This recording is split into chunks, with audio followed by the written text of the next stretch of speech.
EA made a statement a while ago about closing down Visceral Games Studios, and here it is, an update on the Visceral Star Wars project. Now, this is not news, but in this article, EA made a statement that was very telling to me. They had talked about the game, they talked about why they gutted Visceral Games Studios, Visceral, and they talked about why they did so. They said this, our Visceral Studio has been developing an action-adventure title set in the Star Wars universe in its current form.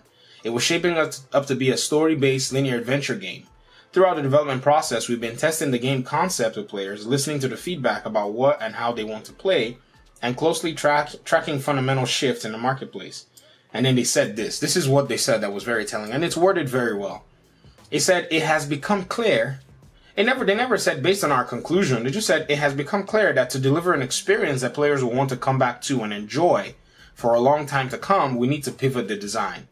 We will maintain the stunning visuals, authenticity in the Star Wars universe, and focus on bringing a Star Wars story to life. Importantly, we're shifting the game to be a broader experience that allows for more variety and player agency, leaning into the capabilities of our Foresight engine and reimagining central elements of the game to give players a Star Wars adventure of greater depth and breadth to explore. Hence, open world, multiplayer, shoot, and let's come back and buy stuff and shoot some more. That's what that means to me. Now, what's really telling about this article is how they actually said that it was just clear to them that this is the direction they needed to go. Now, Spider-Man has somehow the friendly neighborhood Spider-Man has somehow snuck up on this lie and smacked it. Look at this. GamesIndustry.biz says PS4 exclusive Spider-Man is the fastest selling game of 2018 so far. Now, I'm making this article to appeal to the gaming community to learn that EA doesn't care about gamers. People who spend money on EA products. I want to appeal to you. Now, you can do what you want. It's your money, it's your funds, your finances. Don't let anybody tell you otherwise.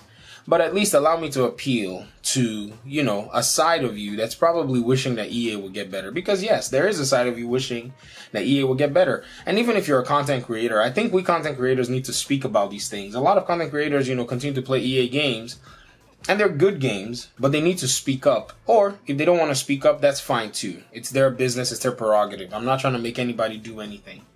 But I will say for sure that EA making up that whole lie from somewhere, from a small sample of gamers anyways, and having a very solid IP in their hand, by the way. An IP with stunning visuals, Spider-Man has. An IP with, a linear player experience, Spider-Man has. A story, a universe, Marvel universe, Spider-Man has. And then they decide to, you know what? Let's not do that anymore. Let's go with an expansive experience that's not a linear experience, because it's become clear to us that in order for us to bring gamers back, then we gotta go this direction. Well, EA, the numbers are happy to tell you that you're wrong. Not me. I ain't telling you nothing. The charts are saying so. God of War said so. Spider-Man is saying so. Horizon Zero Dawn said so. Tomb Raider is coming out next week, and I believe it's actually going to do very well. Now, yes, Spider-Man is taking a whole bunch of people's money, but I don't think Tomb Raider is actually going to lag behind. 2018 is the year of the single linear experience player campaign, whatever it is you want to call it. Now, there are many ways for companies to actually bring players coming back to a game. I know EA's or whoever's going to make the argument is going to say, but what they're saying is they want a game to be sustainable over the course of its lifespan. Yes, I can understand that. Being able to, upsell your customers, it's a marketing thing. Channels, we do it all the time. We offer you, really solid content, and then we upsell and say, oh, here's our Patreon, or buy a mug, or buy a t-shirt. We all do it in business. That's what business is about. But you have to offer value and not try to reach into your consumers' pockets. That's just the way I think it is. If I'm going to say, it's just like, oh, I'm making this video right now. In the middle of the video, I cut it and say, hey, in order to watch the rest of this video, please go to my Patreon and give me some money. Like, what? That's pretty much what it is. That's pretty much what, most companies try to do. When in reality, they can create a video game and then add to the content and ask for a fee. That's fine. If you create an immersive content, if you're an immersive game that the content is actually worth, while, and you add to it, you're saying that we value the consumer. That's what you're saying. If you add solid content to it, it's not like, I like Batman. I'm a big fan of Batman. And when Batman DLCs, were released, I played them and I thought they were very underwhelming. The Arkham Knight series, I thought they were super underwhelming.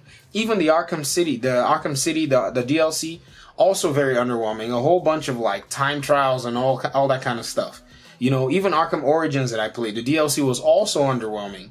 Just a whole bunch of other trials and all that. That's not how you implement DLC. If you want to implement DLC, travel to good old Poland, get yourself some vodka and some Slavic magic, and learn how to do good DLC.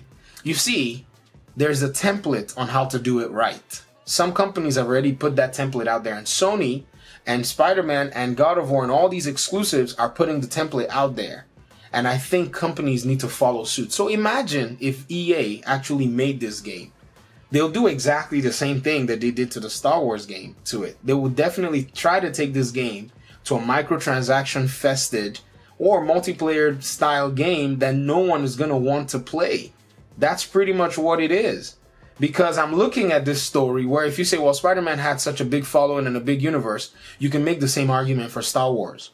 You really can.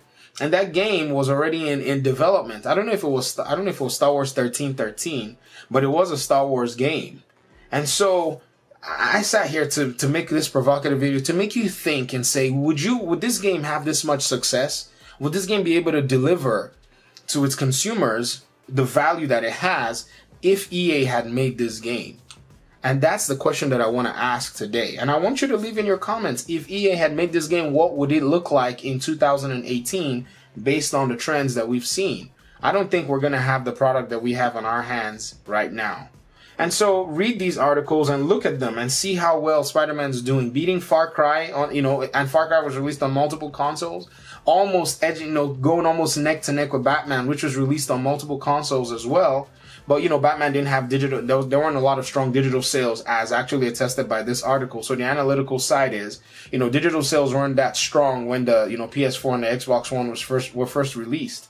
So that could have been a thing where Batman could have actually knocked this out. And so I'm going to make another video about Batman and all that good stuff. And I just want to hear your thoughts and, just imagine. That's what this video is about. It's for provocative thought about the issue. And just your comments and your response in the comment section. So that's all I have for now. And I guess I'll talk to you guys later. I'll see you in my next video. Thanks for your time and audience, for listening and watching. And guess what?